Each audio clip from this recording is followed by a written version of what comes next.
नमस्कार, मेरा नाम है राहुल यादव और आप देखना शुरू कर चुके हैं हरियाणा तक। इन दिनों हरियाणा की राजनीति में कुलदीप बिश्नोई सबसे चर्चित राजनेता बने हुए हैं।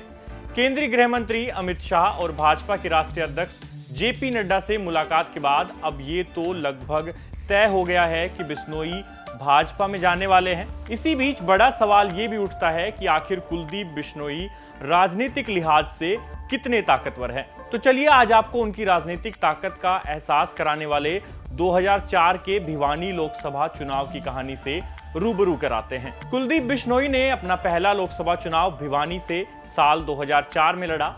उन दिनों हरियाणा की भिवानी लोकसभा का यह चुनाव न सिर्फ प्रदेश में बल्कि पूरे देश में चर्चा का विषय बना हुआ था और उसकी वजह थी कि इस सीट पर हरियाणा के तीनों लाल यानी देवीलाल, भजनलाल और बंसीलाल के वंशज सीधी टक्कर में थे। देवीलाल परिवार से तत्कालीन मुख्यमंत्री चौधरी ओम प्रकाश चौटाला के बेटे डॉक्टर अजय सिंह चौटाला मैदान में थे। पूर्व मुख्यमंत्री बंसीलाल के परिवार से उनके उत्तराधिकारी सुरेंद्र सिंह मैदान में थे, तो वहीं पूर्व सीएम चौधरी भजनलाल के बेटे कुलदीप बिश्नोई ने भी भिवानी से दावेदारी ठोक रखी थी। इतना ही नहीं, मामले को त्रिकोणीय होता देख भाजपा ने भी इस सीट पर अपने दिग्गज नेता रामविलास शर्मा को भी मैदान में उतार दिया। राजनीतिक जानकार बताते हैं कि भिवानी लोकसभा का यह चुनाव किसी पंचायत चुनाव की तरह लगने लगा था। लगातार 3 सप्ताह तक तीनों पूर्व मुख्यमंत्रियों के समर्थकों और कार्यकर्ताओं ने भिवानी लोकसभा क्षेत्र में डेरा डाले रखा और एक एक घर में जाकर एक एक व्यक्ति से मिलकर प्रचार प्रसार किया। दिन हो या रात, 2004 के भिवानी लोकसभा चुनाव में प्रचार का सूरज डूबता ही नहीं था। ये चुनाव सभी प्रत्याशियों के लिए नाक की लड़ाई और सियासत की दावेदारी साबित करने वाला चुनाव बनता नजर आ रहा था। एक ओर जहां जिला भिवानी पूर्व सीएम बंसीलाल का गृह जिला था, तो दूसरी ओर अजय सिंह चौटाला यहां से उस समय सांसद थे और उनको चौधरी ओम प्रकाश चौटाला के राजनीतिक उत्तराधिकारी के तौर पर भी देखा जा रहा था। वहीं अगर बात करें पूर्व सीएम चौधरी भजनलाल की, तो भिवानी लोकसभा के अंतर्गत आने वाले हांसी और आदमपुर विधानसभा क्षेत्र उनके गृह निर्वाचन क्षेत्रों में शामिल थे और कांग्रेस की सरकार आने पर उन्हें ही सीएम के रूप में भी देखा जा रहा था।